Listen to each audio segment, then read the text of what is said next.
నమస్కారం news vision కు స్వాగతం। ఈ రోజు వార్తల్లోని ముఖ్య అంశాలు।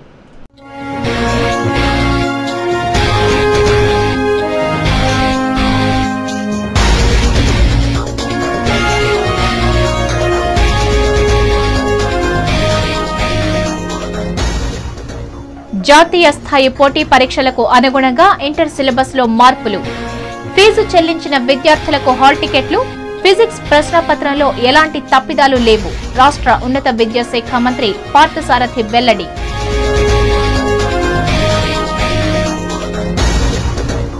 ప్రశాంతంగా ఏపీఆర్జేసీ ప్రవేశ పరీక్షలు, 13 కేంద్రాలు ఏర్పాటు, 3063 మంది అభ్యర్థుల హాజరు, జిల్లా విద్యాశాఖ అధికారి ప్రతాప్ రెడ్డి వెల్లడి।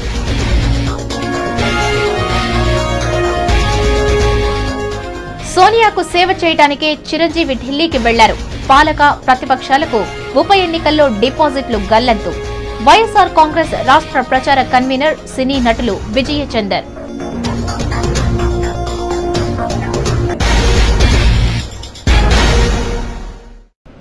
వార్తల్లోని వివరాలు। శ్రీ తాతయ్యగుంట గంగమ్మను రాష్ట్ర విద్యాశాఖ మంత్రి పార్థసారథి దర్శించుకున్నారు। గురువారం తిరుపతి తాతానగర్లోని శ్రీ తాతయ్యగుంట గంగమ్మను రాష్ట్ర మంత్రి పార్థసారథి దర్శించుకుని మొక్కులు తీర్చుకున్నారు। అమ్మవారి దర్శనార్థం ఆలయానికి చేరుకున్న మంత్రికి ఆలయ అధికారులు, పాలక మండలి సభ్యులు సాదరంగా ఆహ్వానం పలికి దర్శన ఏర్పాట్లు చేశారు। అమ్మవారి దర్శనానంతరం మంత్రి పార్థసారథికి ఆలయ అధికారులు, పాలక మండలి అధ్యక్షులు భరణికుమార్ తీర్థ ప్రసాదాలను అందించగా వేద పండితులు ఆశీర్వచనాలు పలికారు। ఈ సందర్భంగా మంత్రి మీడియా ప్రతినిధులతో మాట్లాడుతూ గంగ జాతర సమయంలో తాను హైదరాబాద్ లో ఉన్నందున గురువారం అమ్మవారిని దర్శించుకోవడం జరిగిందని అన్నారు। ఉప ఎన్నికల్లో కాంగ్రెస్ పార్టీ విజయం సాధించాలని అమ్మవారిని ప్రార్థించినట్లు తెలిపారు। ఈ కార్యక్రమంలో ఆలయ ధర్మకర్త మండలి సభ్యులు కేవీఎస్ ఋషికేష్, శ్రీధర్ రెడ్డి, వరలక్ష్మి, మురళి, పండితులు శర్మ తదితరులు పాల్గొన్నారు। తిరుపతి ఉప ఎన్నికలకి కాంగ్రెస్ పార్టీ తరఫున ఇన్ఛార్జిగా నియమించబడి కొన్ని రోజులు ఇక్కడ ఉన్నప్పుడు కూడా కరెక్ట్గా జాతర సమయంలో కొన్ని అర్జెంట్ పనుల నిమిత్తం హైదరాబాద్ వెళ్ళాల్సి వచ్చింది। మరి ఈరోజు గంగమ్మ తల్లిని దర్శించుకుందామని చెప్పేసి అదేవిధంగా మిత్రులను కూడా కలుసుకుందామని వచ్చాము। మరి గంగమ్మ జాతర మొత్తం రాష్ట్రంలోనే వైవిధ్యంగా ఇక్కడ పెద్ద ఎత్తున భక్తులందరూ కూడా చాలా సంతోషకరమైన వాతావరణంలో జరుపుకుంటూ ఉంటారు। ఆ తల్లుల ఆశీర్వాదంతో ప్రతి ఒక్కరికి కూడా మంచి జరగాలని చెప్పేసి, ప్రతి ఒక్కళ్ళు కూడా సుఖ సంతోషంతో ఉండాలని చెప్పేసి నేను ఆ తల్లిని వేడుకుంటాను। జాతీయ స్థాయిలో జరిగే పోటీ పరీక్షలకు అనుగుణంగా ఇంటర్మీడియట్ సిలబస్ లో మార్పులు తీసుకువచ్చామని రాష్ట్ర విద్యాశాఖ మంత్రి పార్థసారథి తెలిపారు। గురువారం తిరుపతి ప్రెస్ క్లబ్ లో ఏర్పాటు చేసిన విలేకరుల సమావేశంలో మంత్రి పార్థసారథి మాట్లాడుతూ జాతీయ స్థాయిలో జరిగే పోటీ పరీక్షలకు అనుగుణంగా ఇంటర్మీడియట్ సిలబస్ లో మార్పులు తీసుకొచ్చామని అన్నారు। అందులో ఈ విద్యా సంవత్సరం ఇంటర్ మొదటి సంవత్సరం సిలబస్ మార్చామన్నారు। ఇంటర్మీడియట్ అడ్వాన్స్ సప్లిమెంటరీ పరీక్షలో ప్రైవేట్, కార్పొరేట్ కళాశాలల యాజమాన్యాల నిర్లక్ష్యం వల్లనే పలువురు విద్యార్థులకు హాల్ టికెట్లు అందలేదన్నారు। దీంతో బోర్డు తప్పిదం లేదన్నారు। ఇప్పటి వరకు 2211 మంది విద్యార్థులు మాత్రమే ఆలస్యంగా హాల్ టికెట్లు పొందారని పేర్కొన్నారు। ఇంటర్ పరీక్షల్లో ఎలాంటి గందరగోళం నెలకొనలేదని ఆయన స్పష్టం చేశారు। పత్రికల్లో వచ్చిన వార్తల వల్లనే విద్యార్థులు, తల్లిదండ్రులు గందరగోళపడ్డారని పేర్కొన్నారు। పాత్రికేయులు ప్రైవేట్, కార్పొరేట్ కళాశాలలకు ఊతమిచ్చే విధంగా వార్తలు రాయటం బాధాకరం అన్నారు।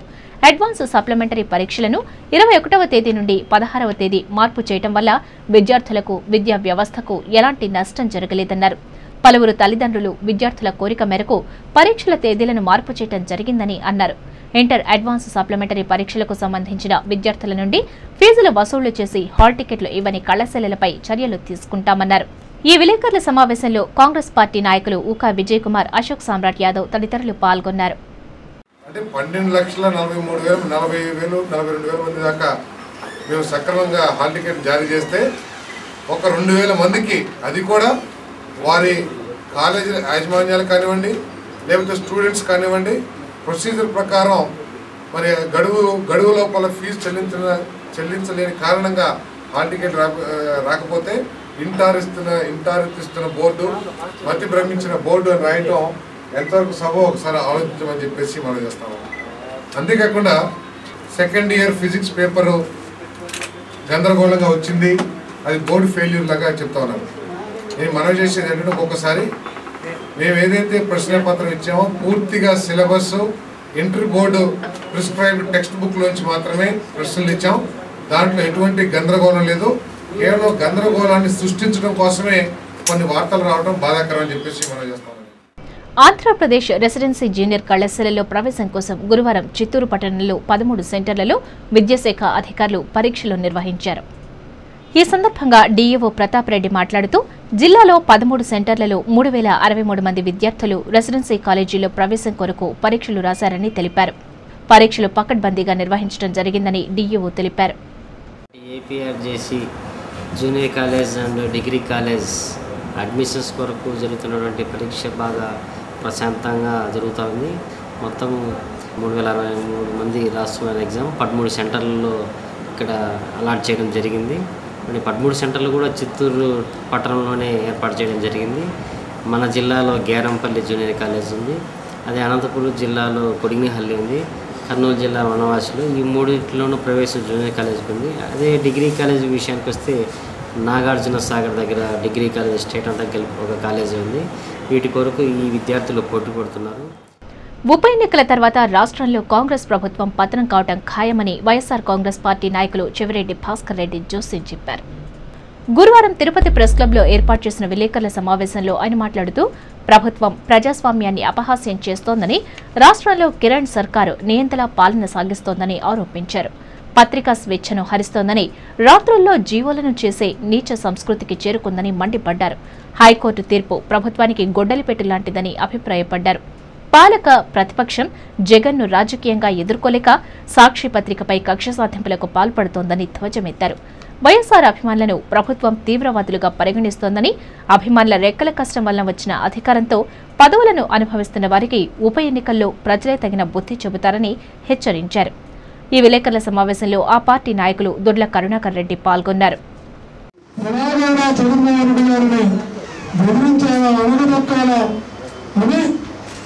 చివరకు 3 మందికి ఉపాధి కల్పిస్తున్నటువంటి పత్రికలు సైతం ప్రయత్నం చేయడం దుర్మార్గం అని చెప్తున్నాం. ఇందిరాగాంధీ ఆనాడు ఎమర్జెన్సీ పెట్టినప్పుడు కూడా పత్రికల జోలికి వెళ్ళలేదని విషయాన్ని గుర్తు చేస్తున్నాం. ఎమర్జెన్సీకి మించిన పరిపాలన ఈ రాష్ట్రంలో తీసుకొచ్చేటువంటి ప్రయత్నం వైఎస్ఆర్ కాంగ్రెస్ పార్టీ పైన, జగన్మోహన్ రెడ్డి గారి పైన, వైఎస్ఆర్ అధికారుల పైన ఈ ప్రభుత్వం వ్యవహరిస్తున్నది. ఈనాడు వైఎస్ఆర్ అభిమానులుగా ఉన్నవారే ఆనాడు సైనికులై కాంగ్రెస్ పార్టీని రాష్ట్రంలోనూ కేంద్రంలోనూ అధికారంలోకి తెచ్చారన్న విషయాన్ని గుర్తుంచుకోమని హెచ్చరిస్తున్నాం. నగల కోసమే సుమతి హత్య చేయబడిందని ఎస్పీ క్రాంతి రాణా టాటా వెల్లడించారు. గత నెల తవణంపల్లె మండలం యూబీపల్లె గ్రామంలో నివాసమున్న కోదండ రామానాయుడు భార్య సుమతిని ఐరాల మండలం జంగాలపల్లె గ్రామానికి చెందిన రామచంద్ర అనే పాత నేరస్తుడు నగల కోసం హత్య చేశారని తెలిపారు. రామచంద్ర ఇప్పటికే 4 హత్య కేసుల్లో నిందితుడని ఎస్పీ తెలిపారు. పాత నేరస్తులపై నిఘా పెట్టి రామచంద్రను అరెస్టు చేసినట్లు చెప్పారు. కేసును ఛేదించిన సీఐ శ్రీకాంత్, ఎస్ఐ వెంకటేష్లను ఎస్పీ అభినందించారు. ఇతను ఒక 4 మర్డర్ కేసుల్లో నిందితుడు. ఈ 4 కేసుల్లో కూడా హత్యకు కాబడిన వాళ్ళు అందరూ కూడా మహిళలే. వృద్ధాప్యంలో ఒంటరిగా ఉన్న మహిళల్ని ఇతను టార్గెట్ చేసుకుని వాళ్ళని చంపి వాళ్ళ దగ్గర ఉన్న నగలు, ఇతర సామాను దొంగలించడం ఇతను వృత్తిగా పెట్టుకున్నాడు. ఇటీవల కాలంలో ఈ తవణంపల్లి మండలంలో 30/4/2012 సుమతి అని చెప్పి ఒక 50 సంవత్సరాల మహిళ హత్య కాబడింది. ఆ కేసు ఛేదించి పట్టుకోవడం జరిగింది. ఇతను పట్టుకొని ఇతని నుంచి దాదాపు ఒక 2.5 లక్షల విలువైన బంగారు నగలను స్వాధీనం చేసుకోవడం జరిగింది. సురభి నాటక సంస్థ ఆంధ్రప్రదేశ్లో గత 127 సంవత్సరాలుగా తెలుగు నాటక రంగాన్ని సుసంపన్నం చేస్తుందని శ్రీ వినాయక నాట్య మండలి అధ్యక్షులు సురభి వేణుగోపాలరావు తెలిపారు. గురువారం తిరుపతి ప్రెస్ క్లబ్లో ఏర్పాటు చేసిన విలేకరుల సమావేశంలో సురభి వేణుగోపాలరావు మాట్లాడుతూ నాటకాన్ని వృత్తిగా ప్రవృత్తిగా చేసుకుని సురభి నాటక మండలి గత 127 సంవత్సరాలుగా తెలుగు ప్రజలకు ఎన్నో నాటకాలను అందించిందని అన్నారు. టీటీడీ పూర్వపు ఈవో రమణాచారి సహకారంతో శ్రీనివాస కళ్యాణం నాటకాన్ని ప్రదర్శిస్తున్నామని అన్నారు. అదేవిధంగా ప్రస్తుత ఈవో ఎల్వి సుబ్రహ్మణ్యం సురభి నాటక సంస్థను వెన్నుతట్టి అవకాశం కల్పించడం జరిగిందని అన్నారు. మహతి ఆడిటోరియంలో శుక్రవారం మాయాబజార్, శనివారం శ్రీనివాస కళ్యాణం, ఆదివారం భక్త ప్రహ్లాద నాటకాలను ప్రదర్శించనున్నట్లు తెలిపారు. ప్రజలు సురభి నాటకాలను విజయవంతం చేయాలని కోరారు. ఈ విలేకరుల సమావేశంలో రిటైర్డ్ ప్రొఫెసర్ ఆచార్య భక్తవత్సల రెడ్డి తదితరులు పాల్గొన్నారు. ఆడవారు బయట తిరగని రోజుల్లో స్త్రీల పాత్రలు స్త్రీలే వేయాలి, పురుష పాత్రలు పురుషులే వేయాలి, వృద్ధ పాత్రలు వృద్ధులే వేయాలి, బాల పాత్రలు బాలులే వేయాలని చెప్పేసి ఒక యజ్ఞంలాగా ముందుకు సాగింది సురభి. 1885 నుంచి కూడా ఇప్పటికీ మా సురభి పుట్టుక 127 సంవత్సరాలు ఈ డిసెంబర్కు పూర్తిగా వస్తుంది. ఈ 3 నాటకాలకు కూడా మాకు ఆర్థిక సహాయం అందిస్తున్న ఆ శ్రీనివాసుడు ఆ మహానుభావుడు వారి సౌజన్యంతో ఈ నాటకాన్ని ప్రదర్శిస్తున్నాం. మాకు రావడానికి ఖర్చులు కానీ మా ఆర్థిక లావాదేవీలు కానీ ఎంవి సుబ్రహ్మణ్యం మన యువ గారి సంపూర్ణంగా భరిస్తూ మమ్మల్ని పంపించారు. అక్రమంగా తరలిస్తున్న 6 టన్నుల ఎర్రచందనం దుంగలతో పాటు ఓ మినీ లారీని నగరి పోలీసులు స్వాధీనం చేసుకున్నారు. గురువారం తిరుపతి నుండి నగరి బైపాస్ రోడ్డు మీదుగా చెన్నైకి వెళ్తున్న మినీ లారీని అనుమానం వచ్చి ఆపటంతో అందులోని డ్రైవర్ పోలీసుల సూచనలను ఖాతరు చేయకుండా అతి వేగంగా వెళ్లిపోవడంతో ఆ వాహనాన్ని వెంబడించామని నగరి డీఎస్పీ ఆరిఫుల్లా మీడియాకు వివరించారు. కొంత దూరం వెళ్లిన తర్వాత అందులోని 2 వ్యక్తులు వాహనాన్ని వదిలి పరారయ్యారని తెలిపారు. వాహనాన్ని తనిఖీ చేయగా అందులో 6 టన్నుల బరువుగల 25 లక్షలు విలువ చేసే ఎర్రచందనం దుంగలను మినీ లారీని స్వాధీనం చేసుకున్నామని పేర్కొన్నారు. ఈ మేరకు కేసును నమోదు చేసి దర్యాప్తును చేపడుతున్నట్లు డీఎస్పీ చెప్పారు. ఈ విలేకరుల సమావేశంలో సిఐ, ఎస్ఐ సిబ్బంది పాల్గొన్నారు. తిరుపతి వైపు నుంచి చెన్నై వైపుకు పోవు మినీ లారీ అనుమానాస్పదంగా వస్తుండగా వాటిని ఆపుటకు ప్రయత్నిస్తే భయపడేసి అందులో ఉన్న డ్రైవర్ తర్వాత ఒక వ్యక్తి పొలాల్లోకి పారిపోవడం జరిగింది. వెహికల్ తనిఖీ చేస్తే అందులో సుమారు 6 టన్నులు రెడ్ శాండల్ దుంగలు వరకు ఉన్నట్లు గ్రహించడం జరిగింది. దీని విలువ సుమారు 25 lakhs అవుతుంది మన government rate. Chennai based smugglers ఎవరున్నారనే దానిపైన కూడా మేము నిఘా కేంద్రీకరిస్తున్నాము. చదరంగంతో మేధాశక్తిని పెంపొందించుకోవచ్చునని, సహనం ఓర్పుతో ముందడుగు వేయవచ్చునని ఆంధ్రప్రదేశ్ చెస్ అసోసియేషన్ రాష్ట్ర ఉపాధ్యక్షులు శివప్రసాద్ తెలిపారు. గురువారం తిరుపతి ప్రెస్ క్లబ్లో ఏర్పాటు చేసిన విలేకరుల సమావేశంలో ఆయన మాట్లాడుతూ చదరంగం క్రీడాకారులు దేశానికి ఎంతో ఖ్యాతిని తెచ్చిపెట్టారని కొనియాడారు. దేశంలో 20 మంది గ్రాండ్ మాస్టర్లు, ఇంటర్నేషనల్ మాస్టర్లు ఉంటే అందులో ఏపీలో 5 మంది ఉండటం గర్వకారణం అన్నారు. చదరంగం క్రీడాకారులను ప్రోత్సహించడానికి, వారిలోని ప్రతిభను వెలికితీయడానికి ఈ నెల 18వ తేదీ నుండి 28వ తేదీ వరకు తిరుపతిలో 50వ జాతీయ సీనియర్ నేషనల్స్ B2012 టోర్నమెంట్ను నిర్వహిస్తున్నామని తెలిపారు. ఈ పోటీలకు దేశంలోని 25 రాష్ట్రాల నుండి సుమారు 222 మంది క్రీడాకారులు, 27 మంది ఇంటర్నేషనల్ మాస్టర్లు రానున్నట్లు పేర్కొన్నారు. ఈ విలేకరుల సమావేశంలో టోర్నమెంట్ నిర్వాహకులు ప్రవీణ్, హరిప్రసాద్, కన్నారెడ్డి, మురళి పాల్గొన్నారు. So many international masters, more than 70 international masters are there. More than 25 grandmasters are there from India. Out of 25 grandmasters, Andhra Pradesh has got 4 grandmasters. Hampi, Harikrishna, Harika and Lalit Babu. And not only that, India has produced 20 world champions in chess in different age groups. And you can imagine, out of the 20 world champions, 5 are from Andhra Pradesh, 6 are from Tamil Nadu. Tirupati is a religious place. The biggest attraction, tourist attraction, Lord Venkateswara is here. That is the reason chess is brought here. Shri మృత్యుంజయ స్వామి ఆలయంలో గురు పయర్చి మహోత్సవాన్ని వైభవంగా నిర్వహించారు. గురువారం తిరుచానూరు యోగి Mallavaram KV నగర్లోని శ్రీ మృత్యుంజయ స్వామి ఆలయంలో శ్రీ నందననామ సంవత్సరం వైశాఖ మాసాన్ని పురస్కరించుకుని కలశ పూజ, విశేష హోమాన్ని శాస్త్రోక్తంగా నిర్వహించారు. అనంతరం దేవగురు దక్షిణామూర్తిని పాలు, పెరుగు, నారికేళ జలం, పసుపు, చందనం, పంచామృతం, సుగంధ ద్రవ్యాలతో అభిషేకించారు. ఈ సందర్భంగా ఆ ఆలయ అర్చకులు రాజస్వామి మాట్లాడుతూ ప్రతి ఏడులాగే ఈ ఏడు కూడా గురు పయర్చి మహోత్సవాన్ని నిర్వహించినట్లు తెలిపారు. గురువారం దేవగురు బృహస్పతి మేషరాశి నుండి వృషభ రాశిలోకి ప్రవేశిస్తున్న సందర్భంగా వృషభ రాశి, మిథున రాశి, సింహరాశి, తులారాశి, ధనుస్సు రాశి, మీనరాశి, కుంభరాశుల వారికి శాంతి పూజలను జరపడం వల్ల వారు సుఖశాంతులతో ఆయురారోగ్యాలతో ఉంటారని పేర్కొన్నారు. ఇందులో భాగంగా ఆలయంలో కలశ పూజ, విశేష హోమాన్ని నిర్వహించడం జరిగిందన్నారు. ఈ పూజా కార్యక్రమంలో వేద పండితులు, భక్తులు పాల్గొన్నారు. మృత్యుంజయ స్వామి ఆలయంలో ఉండే దక్షిణామూర్తి స్వామికి కలశ పూజ హోమం అయింది.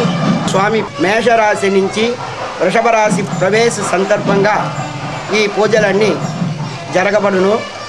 ఇది మిగతా రాశులు అంటే వృషభం, మిథునం, సింహం, తుల, ధనుసు, కుంభం ఈ రాశి వాళ్ళు కూడా చాలా విశేషమైన ఒక పూజ ప్రతి సంవత్సరం ఈ ఆలయంలో ఈ గురువు ఒక పూజ అభిషేకం జరపబడదు. రాష్ట్రంలో జరగనున్న 18 స్థానాల ఉప ఎన్నికల్లో వైఎస్ఆర్ కాంగ్రెస్ పార్టీ మెజార్టీ స్థానాలను కైవసం చేసుకుంటుందని ఆ పార్టీ రాష్ట్ర ప్రచార కన్వీనర్ విజయ్ చందర్ పేర్కొన్నారు. గురువారం తిరుపతి మారుతినగర్లో ఆ పార్టీ నాయకులు, కార్యకర్తలు ప్రచారాన్ని నిర్వహించారు. ఇంటింటికి వెళ్లి కరపత్రాలను పంపిణీ చేసి ఓట్లను అభ్యర్థించారు. జగన్ అధికారంలోకి వస్తే ఎలాంటి అభివృద్ధి కార్యక్రమాలను చేపడతారో ప్రజలకు వివరించారు. ఈ సందర్భంగా వైఎస్ఆర్ కాంగ్రెస్ పార్టీ రాష్ట్ర ప్రచార కన్వీనర్ విజయ్ చంద్ర మాట్లాడుతూ వైఎస్ఆర్ కాంగ్రెస్కు ప్రజలు బ్రహ్మరథం పడుతున్నారని, 2014లో జగన్ ముఖ్యమంత్రి కావడం ఖాయమని జోస్యం చెప్పారు. అధికార ప్రతిపక్ష పార్టీలకు ఉప ఎన్నికల్లో డిపాజిట్లు కూడా గల్లంతు కావడం ఖాయమన్నారు. సొంత ఊర్లో చిరంజీవిని ప్రజలు ఓడిస్తే తిరుపతి ప్రజలు సేవ చేస్తాడని గెలిపించి ఆదరించారని, వారిని వదిలేసి సోనియా సేవ చేయడానికి ఢిల్లీ వెళ్లిపోయారని విమర్శించారు. ఈ ప్రచార కార్యక్రమంలో ఆ పార్టీ నాయకులు రాజేంద్ర, విష్ణువర్ధన్ రెడ్డి, నాదముని, సుబ్రహ్మణ్యం రెడ్డి, గోవింద్ రెడ్డి, శ్రీనివాసులు రెడ్డి, చిన్న తదితరులు పాల్గొన్నారు. ఆ చిరంజీవి స్వస్థలంలో పుట్టిన ఊర్లో ఓడించిన తిరుపతి ప్రజలు అయ్యారా, మేము ఎలా అయితే ఆ తిరుపతి వెంకటేశ్వర స్వామి యొక్క ప్రార్థన కాళ్ళ సేవ చేసుకుంటాం, నువ్వు వచ్చి సేవ చేసుకో అంటూ నెగ్గిస్తే నాకు వద్దు, ఈ తిరుపతి వాసుల యొక్క సేవ వద్దు, ఈ తిరుపతి వెంకటేశ్వర స్వామికి నేను సేవ చేసుకునే అవసరం లేదు, నేను ఢిల్లీ వెళ్ళిపోతున్నా, అక్కడ నాకు దేవత ఉంది, ఆ దేవత అయితే సోనియా గాంధీ, ఆవిడికి పాదాభిషేకం చేస్తూ నా శేష జీవితాన్ని గడిపేస్తానంటూ అక్కడికి వెళ్ళిపోయాడంటే ఇంతకంటే దౌర్భాగ్య పరిస్థితి ఉందా? అటువంటి చిరంజీవిగా మనం ఓటు వేయాలి. మళ్ళీ వచ్చాడు, మళ్ళీ వచ్చి ఇవాళ బస్తాలు డబ్బులు ఎక్కడి నుంచి వస్తున్నాయి, ఎలా వస్తున్నాయి, ఎవరు ఇస్తున్నారో తెలియట్లేదు, కానీ ఖచ్చితంగా మొన్న దొరికిన డబ్బుకి ఆయనకి సంబంధం ఉంది అని ప్రజలు అనుకుంటున్నారు. పాలకపక్షం, ప్రతిపక్ష పార్టీలు స్వార్థ ప్రయోజనాల కోసమే పనిచేస్తూ ప్రజా సమస్యలను పూర్తిగా విస్మరించాయని భారతీయ జనతా పార్టీ నాయకులు విమర్శించారు. గురువారం స్థానిక ఎల్ఐసి రోడ్లో బీజేపీ నాయకులు ఎన్నికల ప్రచారాన్ని నిర్వహించారు. అభ్యర్థి జల్లి మధుసూదన్ ఇంటింటా ప్రచారాన్ని నిర్వహించి ఓట్లను అభ్యర్థించారు. తన సందేశాన్ని కరపత్రాల ద్వారా ఓటర్లకు అందజేశారు. ఈ సందర్భంగా అభ్యర్థి జల్లి మధుసూదన్ మాట్లాడుతూ దేశానికి ఆదర్శవంతమైన పాలన బీజేపీ అందిస్తుందన్నారు. కాంగ్రెస్ ప్రభుత్వాలు ప్రజా ప్రయోజనాలు మాని ప్రభుత్వ ధనాన్ని లూటీ చేస్తున్నాయని విమర్శించారు. రానున్న ఎన్నికల్లో స్థానికుడైన తనకు తిరుపతి ప్రజల అవకాశం కల్పించాలని కోరారు. ఒక సత్యము అసత్యానికి, ధర్మము అధర్మానికి, నీతి నిజాయితీ అవినీతుల మధ్య పోరాటంలో జరిగేదానికి నిరూపించుకున్న దానికోసమే ఈ ఉప ఎన్నికలు జరుగుతున్నాయి. కాబట్టి మీరు వీటికి విలువలకు ఉంటే ఆ ఓటుని సద్వినియోగం చేసుకోండి. ముఖ్యంగా నేను ఈరోజు చెప్పేది ఏంటంటే ఎస్సీ, ఎస్టీ, బీసీల, మైనార్టీల అభివృద్ధి కోసం బీజేపీ పార్టీ దేశవ్యాప్తంగా కృషి చేస్తూ ఉంది. అందులో భాగంగానే ఈరోజు రాయలసీమలో 2 నియోజకవర్గాల్లో బీసీ క్యాండిడేట్కి అభ్యర్థిత్వాన్ని ఇస్తున్నారు. బీసీలు, ఎస్సీ, ఎస్టీలు అందరూ ఐకమత్యమై ఈ ఎలక్షన్స్లో బీజేపీని అత్యధిక మెజార్టీతో గెలిపించాలని మనస్ఫూర్తిగా కోరుకుంటున్నారు. బీజేపీ రాష్ట్ర అధికార ప్రతినిధి భానుప్రకాష్ రెడ్డి మాట్లాడుతూ కాంగ్రెస్ ప్రభుత్వాలు స్కామ్లు, కుంభకోణాలకు పాల్పడుతూ దోచుకుంటున్నాయని ఆరోపించారు. ముఖ్యంగా తిరుపతి ప్రజలు తాగునీరు, పారిశుధ్యం, డ్రైనేజీ సమస్యలతో ఇబ్బందులు పడుతున్నారని ఆవేదన వ్యక్తం చేశారు. రానున్న ఎన్నికల్లో బీజేపీని ఆశీర్వదించాలని కోరారు.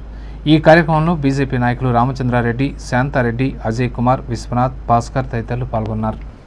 కొట్టుకుంటున్నటువంటి ఈ పరిస్థితుల్లో ఈరోజు ఒక మంచి అభ్యర్థిని భారతీయ జనతా పార్టీ రంగంలోకి దింపింది.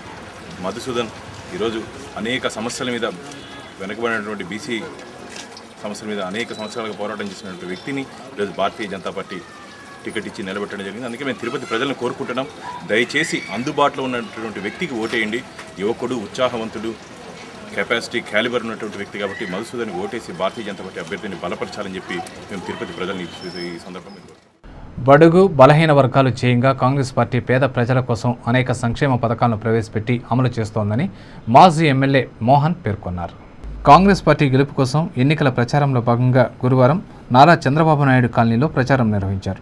ఈ ప్రచార కార్యక్రమంలో కాంగ్రెస్ అభ్యర్థి వెంకటరమణ, ఎంపీ డాక్టర్ చింతామోహన్, మాజీ ఎమ్మెల్యే మోహన్ పాల్గొని ఎన్నికల ప్రచారాన్ని నిర్వహించారు. ఇంటింటికి వెళ్లి కాంగ్రెస్ పార్టీ అభ్యర్థిని గెలిపించాలని కరపత్రాలు పంచి ఓట్లను అభ్యర్థించారు. ఈ సందర్భంగా మాజీ ఎమ్మెల్యే మోహన్ మాట్లాడుతూ బడుగు బలహీన వర్గాల అభివృద్ధి చేయంగా సోనియా గాంధీ ఆధ్వర్యంలో కాంగ్రెస్ ప్రభుత్వం పేద ప్రజల సంక్షేమం కోసం నిరంతరం కృషి చేస్తోందని పేర్కొన్నారు. బొమ్మగుంటలో రజకులకు తాను ఇంటి పట్టాలు పంపిణీ చేయించానని అన్నారు. వెంకటరమణ హయాంలో రోడ్లు, తాగునీటి సౌకర్యం కల్పించడం జరిగిందన్నారు. అందరికీ అందుబాటులో ఉండే వెంకటరమణకు ఓట్లు వేయాలని కోరారు. ఏ సమస్య ఉన్నా కూడా కాంగ్రెస్ ప్రభుత్వం ముందుండి అనేక కార్యక్రమాలతో అభివృద్ధి కార్యక్రమాలు తీసుకోవాల్సిన అవసరం ఉంది. మీరందరూ కూడా వెంకటరమణ స్థానికుడు, అందుబాటులో ఉన్న వ్యక్తి. ఆ ఇద్దరు అభ్యర్థులను కంపేర్ చేసుకుంటే మనకు అందుబాటులో ఉన్న వ్యక్తిని గెలిపించుకోవాల్సిన అవసరం అధికార పార్టీ అభ్యర్థి. ఇంకా మనకు అభివృద్ధి కార్యక్రమాలు ఇంకా ముందు చేసుకునేందుకు ఆస్కారం ఉంటుంది. కాబట్టి వెంకటరమణని అత్యధిక మెజారిటీతో గెలిపించాల్సిన అవసరం అందరికీ కూడా మనవి చేస్తూ కాంగ్రెస్ పార్టీ అభ్యర్థి వెంకటరమణ మాట్లాడుతూ తిరుపతి నగరాన్ని అందమైన నగరంగా అభివృద్ధి చేసేందుకు కాంగ్రెస్ ప్రభుత్వం చర్యలు తీసుకుంటుందని పేర్కొన్నారు. జిల్లావాసి అయిన రాష్ట్ర ముఖ్యమంత్రి కిరణ్ కుమార్ రెడ్డి చొరవతో ఎంపీ చింతామోహన్, చిరంజీవి నగర అభివృద్ధిలో కీలక పాత్ర పోషిస్తున్నారని తెలిపారు. రానున్న ఎన్నికల్లో తనకు ఓటు వేసి అభివృద్ధికి పట్టం కట్టాలని కోరారు. ఈ కార్యక్రమంలో కాంగ్రెస్ పార్టీ నాయకులు సిపాయి సుబ్రహ్మణ్యం, అశోక్ సామ్రాట్ యాదవ్, కత్తుల సుధాకర్, ప్రమీలమ్మ, మునిశేఖర్ తదితరులు పాల్గొన్నారు. రజకులకు అందరికీ కూడా ఆంధ్రదేశంలో ఎక్కడా లేని విధంగా ఈరోజు మరి తిరుపతి తరఫున నేను ఎమ్మెల్యేగా ఉన్నప్పుడు 15 దోపిడీ ఘాట్లు దగ్గర 50 కోట్ల రూపాయల ఆస్తిని మరి దోపిఖానాలకు ఇవ్వడం జరిగింది. ఇది ఎక్కడా చరిత్రలో లేని విషయం. పేద బడుగు బలహీన వర్గాలందరికీ న్యాయం చేయాలని ఈ పార్టీ కాంగ్రెస్ పార్టీ ముఖ్యంగా ఈరోజు పూలే విగ్రహాన్ని పెట్టేసి బీసీలో ఐక్యతగా చేర్చేదానికి కూడా ఈరోజు మనం కృషి చేస్తాం. మరి ఇటువంటి అభివృద్ధి కార్యక్రమం 2 సంవత్సరాలు జరపాలంటే మరి మీరు అపోజిషన్ పార్టీకి వేస్తే వాళ్ళు చేయగలిగింది ఏమి లేదు, అభివృద్ధి ఆగిపోతుంది. మీరందరూ దయచేసి కాంగ్రెస్ పార్టీకి వేసి నన్ను గెలిపించవలసిందిగా మనం చేసుకుంటాం. బడుగు బలహీన వర్గాల్లో రాజకీయ చైతన్యం కల్పించేందుకు రాయలసీమ రాష్ట్ర సమితి పార్టీ తీవ్రంగా కృషి చేస్తోందని ఆ పార్టీ రాష్ట్ర ప్రధాన కార్యదర్శి కృష్ణప్రసాద్ పేర్కొన్నారు. గురువారం తిరుపతి ప్రెస్ క్లబ్లో ఏర్పాటు చేసిన విలేకరుల సమావేశంలో కృష్ణప్రసాద్ మాట్లాడుతూ చిరంజీవికి రాయలసీమ ప్రాంతం రాజకీయ జన్మనిచ్చిందని, అయితే ఆయన రాయలసీమ ప్రజలకు చేసింది శూన్యమని అన్నారు. భారతీ సిమెంట్ను స్థాపించిన అనంతరం రాయలసీమలో సిమెంట్ ధర పెరిగిందని, దీంతో పేదవాడి స్వంత ఇంటి కళ అందని ద్రాక్షగా మారుతోందని అన్నారు. రాయలసీమ రాష్ట్ర సమితి తరపున ఉప ఎన్నికలు జరుగుతున్న అన్ని స్థానాల్లో అభ్యర్థులు పోటీ చేస్తారని తెలిపారు. 2 రోజుల్లో బడుగు బలహీన వర్గాలకు చెందిన వారిని అభ్యర్థులుగా ప్రకటించనున్నట్లు తెలిపారు. తిరుపతి నగరంలోని ప్రజలు రాయలసీమ సమితి పార్టీని ఆదరించి ఓట్లు వేయాలని కోరారు. ఈ విలేకరుల సమావేశంలో ఆ పార్టీ రాష్ట్ర యోజన విభాగం అధ్యక్షులు జల్లా నాగభూషణం, రామారావు, రామ్మూర్తి తదితరులు పాల్గొన్నారు. రాయలసీమ ప్రాంతానికి సంబంధించినటువంటి ఒక బీసీ వర్గానికి చెందిన సామాజిక న్యాయంతో వచ్చినటువంటి ప్రజారాజ్యం పార్టీ ఈ రోజు కనుమరుగైంది. అయితే రాయలసీమ రాష్ట్ర సమితి మొట్టమొదటి నుండి కూడా ఒక బీసీ వర్గానికి సంబంధించి దాదాపుగా బీసీలకి 80% సీట్లను కేటాయించాలని 2014 జనరల్ ఎలక్షన్ అయితే కూడా మేము అదే విధంగా స్టాండ్ ఉన్నాం. తవణంపల్లె మండలం అరగుంట గ్రామంలో బుధవారం రాత్రి గుర్తు తెలియని వ్యక్తులు 3 ఇళ్లలో తాళాలు పగులగొట్టి చోరీకి యత్నించారు. ఇంటి యజమానులు మేల్కొనేలోపే వారిపై దాడికి పాల్పడ్డారు. ఈ దాడిలో పావని, నరసింహులు అనే ఇంటి యజమానులు గాయాల పాలయ్యారు.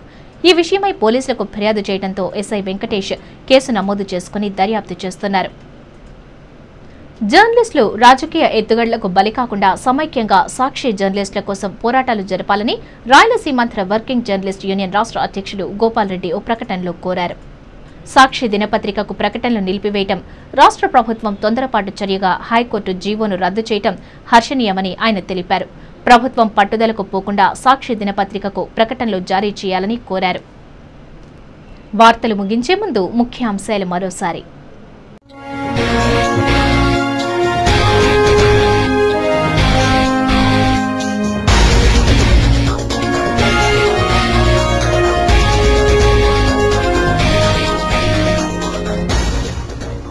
జాతీయ స్థాయి పోటీ పరీక్షలకు అనుగుణంగా ఇంటర్ సిలబస్ లో మార్పులు, ఫీజు చెల్లించిన విద్యార్థులకు హాల్ టికెట్లు, ఫిజిక్స్ ప్రశ్నపత్రంలో ఎలాంటి తప్పిదాలు లేవు. రాష్ట్ర ఉన్నత విద్యాశాఖ మంత్రి పార్థసారథి వెల్లడి.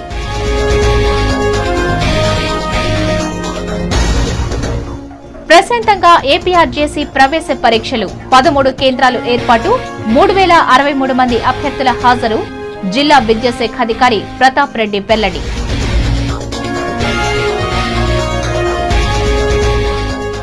సోనియాకు సేవ చేయడానికే చిరంజీవి ఢిల్లీకి వెళ్లారు. పాలక ప్రతిపక్షాలకు ఉప ఎన్నికల్లో డిపాజిట్లు గల్లంతు. వైఎస్ఆర్ కాంగ్రెస్ రాష్ట్ర ప్రచార కన్వీనర్ సినీ నటులు విజయచందర్.